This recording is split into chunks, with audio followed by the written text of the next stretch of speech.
And in terms of like, do you remember when you actually recorded your first song? It's mad, you know. So like, I recorded my first song, I think I was about, so it would have been just after school. Okay. So I would have been like 16, 17. I recorded it in Peckham. Oh, mad, the ends. It's mad, innit? So Like, that's and that's when Peckham was. Yeah, It's not. yeah. Not. It's not when it. Not. Oh yeah, not, that's when it was not greasy, not gentrification. Yeah. Peckham. Do you get me? Like that's So, when it was like. For anyone watching as well, like, so I mix Sierra Leone and Nigerian, and I'd say especially in London, that's like our stronghold. Like that's where, like, if you're from Sierra Leone, you're gonna see an auntie, you're gonna see an uncle, you're gonna see like that's where you go to get the food. And Very everything. African, like it's the African hub, innit? Yeah, it's the African hub of London, I'd say.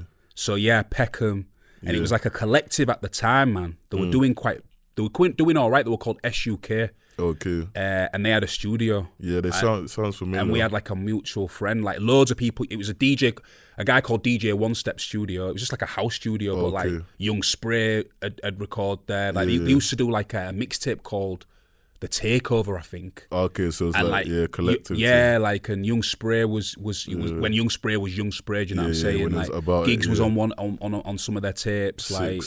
Bashy, people like that. Obviously, I wasn't involved with that. Do you get me? I was just lit, I was just the mutual. I just knew someone who used to go to that studio. Okay. And then I went as a little tag along. I thought I'd made it. I'd recorded my first little song. Yeah. And then I came back to Hull, man, thinking I was the guy. Do you know what I'm saying? Like, I've just been in Peckham and I've just recorded this song. Do you know what I mean? So yeah, that was my first recorded song. No, dope. Yeah, so kind of staying on the music, obviously you're wearing the jumper lockdown. Yeah, man. So kind of like from the beginning, kind of explain how the crew came Good, together. man. So yeah, lockdown. Yeah. It's nothing to do with the pandemic. Like I was repping. You even know anywhere, bro. Yeah, I was repping lockdown before. Like I've been repping lockdown since 2007, 6. Oh, mad, flipping. When I first started rapping. So when I first started rapping, I rapped with a kid called Crafty. Okay. And like sort of like a producer called he was called Rory, but he used to call himself Big Nielsen. Do you know what I mean? And he had a little brother. And we used to call him Little Nielsen. So it was like 4 of us. And we were locked down. Yeah. And like me and Crafty, we used to perform at like youth clubs and there was that. You've been to the Adelphi, haven't you? Yeah. Performed at the Adelphi and a few other little places like back then. Do you know what I'm saying? So lockdown was like a collective. It was like a brotherhood. You know what I'm saying? Like we were locked down, and then we obviously had the gang, like the boys. They were always coming with us to shows, and do you know what I mean? We were definitely making noise back then, and then you know how it is. People just fall out all over the music, like people either going to work. Yeah. So the two Nielsen brothers, they just started working, and then it was just me and Crafty for ages, and then Crafty ended up travelling around Australia. Oh, man. And then there was just me repping lockdown on my own for a long time. Then I went to uni. And then I came back. So what, did you go to whole uni as well? I went to Lincoln Uni. Oh, Lincoln, okay. Yeah, I went Lincoln Uni to do sports development and coaching. Oh, sick. And I was still rapping. I was doing bits, but I wasn't really taking it seriously at uni. And then when I came back in like 2011, that's when I released my first mixtape. Okay. Not Your Average Spitting. Okay. And it was Lockdown Productions. Presents. Not Your Average Spitting. Do you know what I'm saying? So that's how long I've been repping this lockdown thing. Do you know what I'm saying? Now, obviously, lockdown's like we've got D's Kid, producer, rapper, who you know, and then there's Joe the Third, the DJ. Yeah, so it's like a trio, man. Again, do you know what I'm saying? That's dope. Now we've obviously on the Art Collection podcast, but we got the similar thing. We got the crew where we do the nights, and we've got the clothing as well. So that's why I proper respect it, innit? Because obviously I'm trying to. You've seen it, man. You see, I don't. Did you come to any of our nights? When you was in Hull. No, I haven't been to Hull since. Like Jide used to DJ at our nights, innit? Yeah, no. So he's the one that put me onto you. Okay. So obviously when the rewind. So are you older than Jide's then? Yeah, 1 year. Yeah. So it was probably the year after I left. Yeah. Innit? So Jide's DJ'd at our night, like Jide's. Yeah. We did a night at the Adelphi. Yeah, no. And I remember him DJing. Rob Bruce was supposed to DJ, innit? Oh, man, yeah. But they went to the same school as well. Yeah, he couldn't do it. Rob Bruce just couldn't do it at that day. He goes, I'm going to have to pull out. He couldn't do it. But he goes, I've got someone who can step in for me. Okay. And that's when we met Jides, innit? And that's when the link obviously happened between me and you, and that's when it happened, man. No, that's dope. Man. That's dope. Yeah, so I was gonna ask as well, like, over like all the places you performed in the UK, where would you say is like your favorite, or where you kind of like enjoy performing That's a the good most? one, man.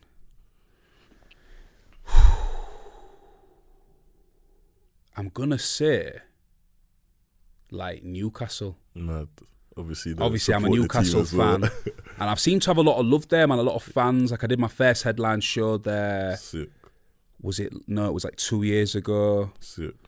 Newcastle. I'm gonna say, man. Newcastle's always lively, man. Like they seem to obviously support, man.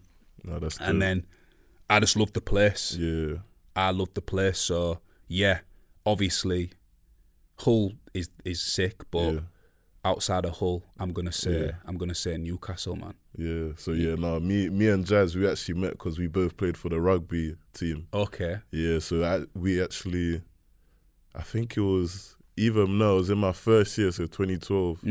We went up to Newcastle for like a rugby game, and like went out after and everything. Kind of it's lit vibes. Nah, Newcastle's the best. Not just lit vibes. Yeah. Obviously, I support the club. And you got the strip as well. Yeah. I've been Newcastle like countless of times. Performed there like probably 3-4 times.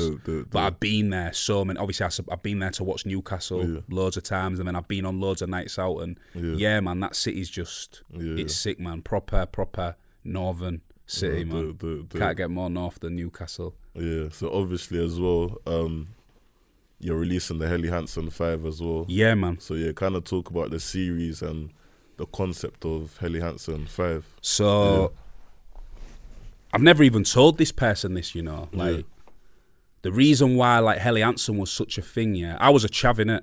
Okay. I was obviously I grew up around like North Hull, like I was a full on chav, man. Like Henry Lloyd jackets, Lyland Scott, like what else is good? Like just like like Henry Lloyd, Gill, Fred Perry, Musto, like literally all them chavvy brands, man. Levi jeans, wearing Rockport shoes, like I used to mix it with like the streetwear. Nike Air Max trainers, like that was me, like TN caps.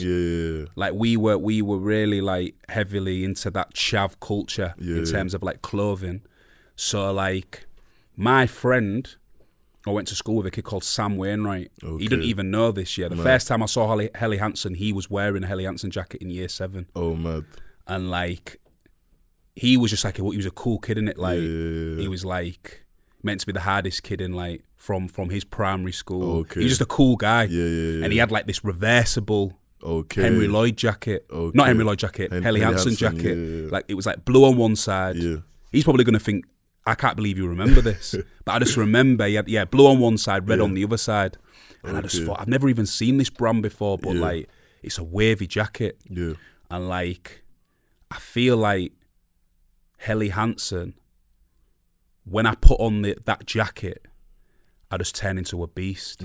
I turn into like the old me. Like the old raw, because I was just a raw guy. I get you. Do you know what I mean? I'm always trying to like show off.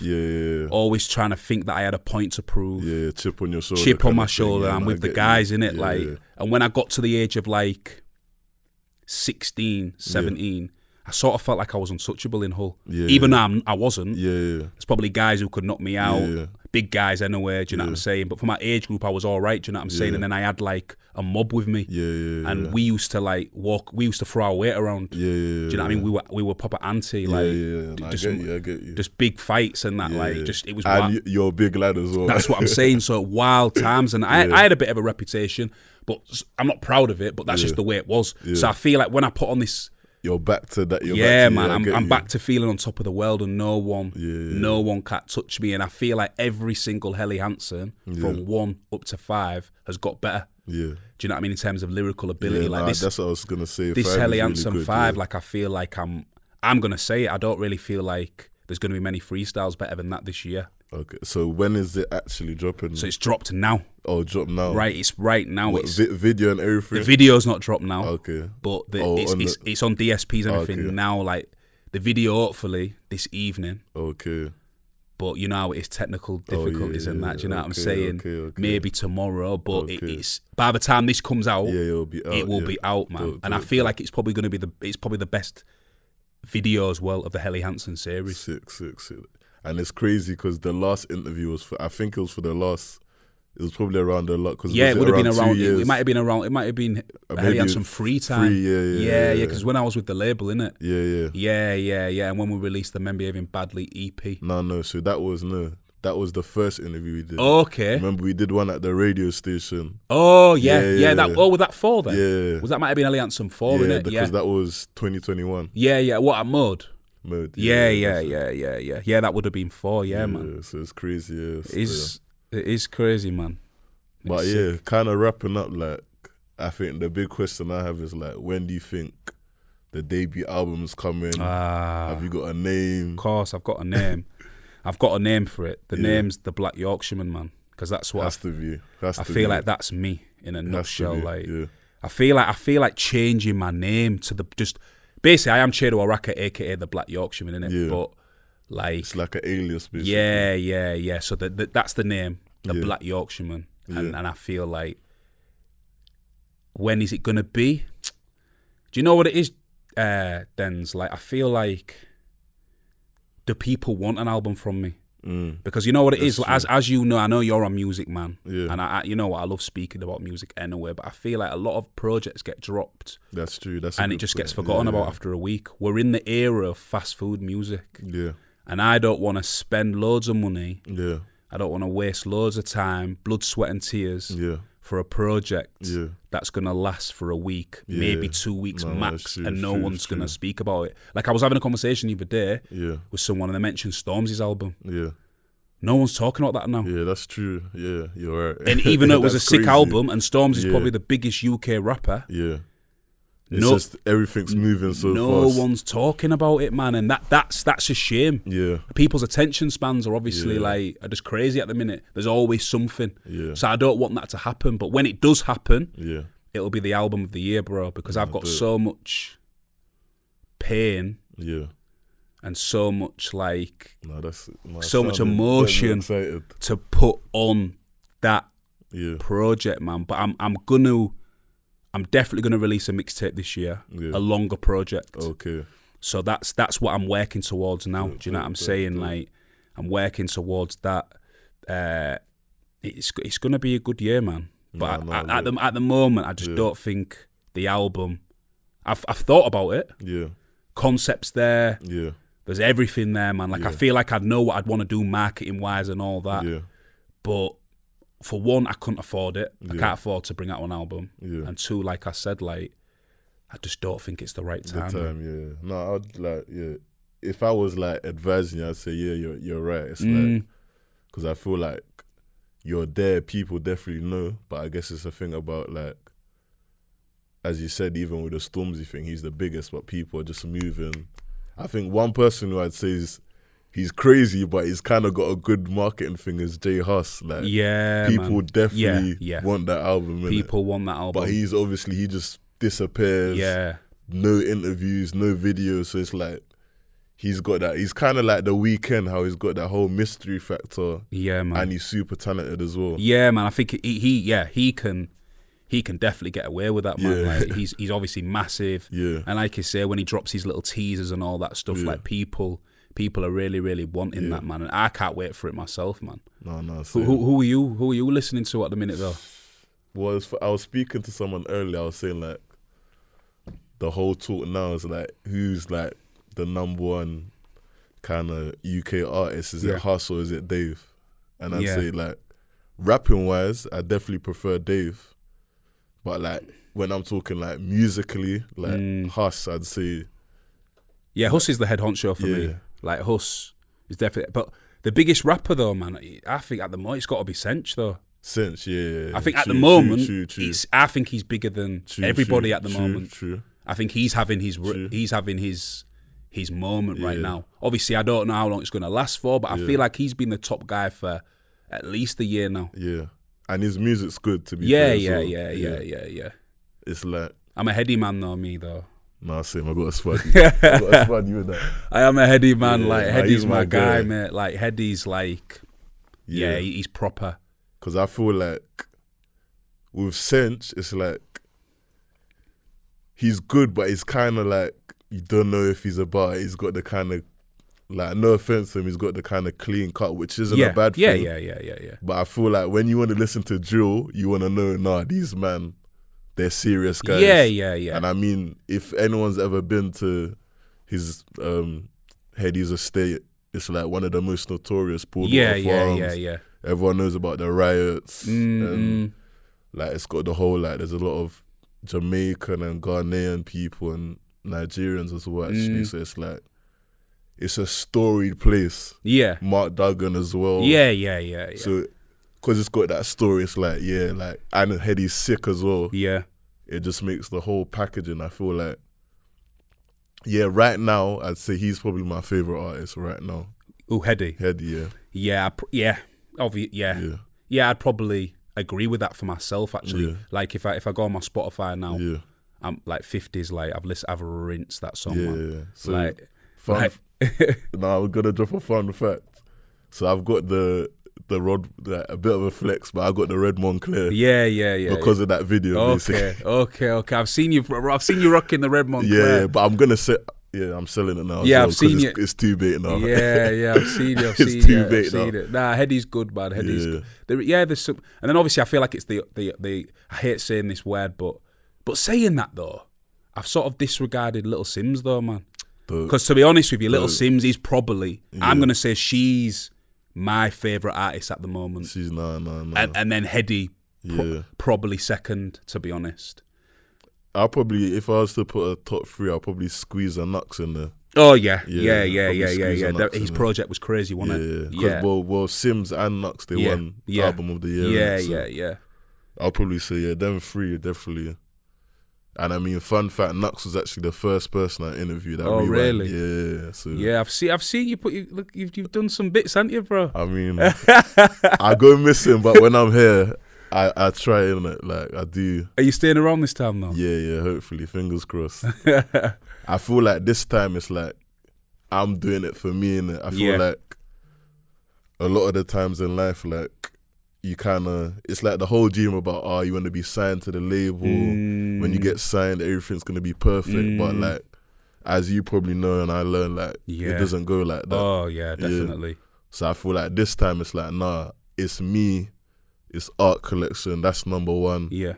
And all the people I mess with, like you and like Bijou, the artist I work with, and just obviously Jides and the whole rest of the art collection crew. It's like, like, it's my ones. That's who I'm thinking about. And I think if you focus on your ones, you're gonna win. Yeah, that's it. And I feel like that's what I like. One of my New Year's resolutions, this year, is to not focus on the noise. Yeah, because it's hard not to, innit? Yeah, no, 100. When you're in love with this game or not in love with this game, when you're in love with music so much. Yeah. And you feel entitled, don't you? You feel like you should be further than what you are, innit? And then you're seeing other people doing this and doing that, and sometimes it can affect your creativity, and sometimes you think, oh, I'll make a song like that. Yeah. But that's not you, it's not me. Yeah, exactly. Like, no one knows how to be the Black Yorkshireman. Yeah, exactly. Do you know what I'm saying? I know how to do that the best. Exactly. So I'm trying to just like block all that out and focus on how I can get better. No, that's it. I feel like when you learn, like, that's it. Yeah. Once you learn to, I feel like the most important thing in life is focus, innit? Once you learn how to focus, that's it. Like, I feel like that was my issue in the past. Like, the noise would just get too much. And I just like, I'd be like, you know what, forget this. Let me just do this now. But really, you just have to learn how to, like, just... I kind of like, I don't know if you ever like, I put them up on my story a lot about Rick Rubin. Yeah, he kind of always talks about that, like, about kind of like following your intuition, like not worrying about what people think. So it's all them kind of things. Like, I feel like those are like, I'd say my own resolutions. You've got it though, man. I've seen the work that you put in. No, I appreciate it, You're bro. Active. No, I appreciate it. And I feel like you're definitely gonna get your flowers this year, like you always tell me. It's the year of Jordan, innit? Yeah, Jordan, man, 23. That's what I'm saying. So I'm just trying to focus on that energy because I feel like it's time, and I'm definitely going to be coming London more. Yeah. Like definitely want to be doing more shows. Do you know what I mean? I've just signed with a booking agency now. No, I saw that as well. Congrats on that. Yeah, as well. Thank you. So hopefully, man, like I'm gonna be about, man. Yeah. And I mean, that's it. I feel like even if it's fake or even if it's the whole saying fake it till you make it, I don't really think it's a bad thing. I feel like as long as people see you and you actually are putting in the work, it's like you'll get there. It might take longer than you think. Yeah. Another one of my people who I look up to in this thing is Dame Dash. And he said a good point, which I really agree with. And he said, like, he's never seen anyone give 100% and not make it. So really, like, as long as you're giving 100%, it might take longer than you think, but something will happen eventually. Yeah, man. I've never lost faith. Like, don't get it twisted. There's days when I feel like I have days like everyone else has days where you wake up and you can't be bothered to do this anymore. Yeah. But like for me, I know that I'll get to the destination that I want to in the end. Like you say, it might take me longer than everyone else, but right now I can't afford to watch everyone else. I can only watch myself, and I know what I bring to the table, and I know I can offer something, man. Yeah, so 100. Yeah, man, I'm here till the end, bro. No, yeah. No, I think we'll wrap it with that. And love for coming on the show. No worries. This is number 3. Yeah, man. Hopefully you get another 3 as well. Yeah. But definitely. Definitely. By the time this comes out, Helly Hansen 5 will be out. Yeah, man. And if you want to let the people know anything else, just man. So Helly Hansen is out now. I'm gonna say it is out now. Yeah, video out now on YouTube. Make sure you follow me on Instagram, Oraka LD. Twitter is the same. Follow me on TikTok, man. I'm on there posting mad videos and that. Yeah, man, I've got a play coming out. Do you know what I mean? Like, we're like a short film. That should be dropping in April. So yeah, I'm busy. I got a Leeds headline show on the 23rd at the Belgrave. So anyone watching, if anyone's local, come. It should be good vibes. And yeah, man, that's me. Yeah, dope. Thank you for having me, bro. Yeah, and with that, we're signing out.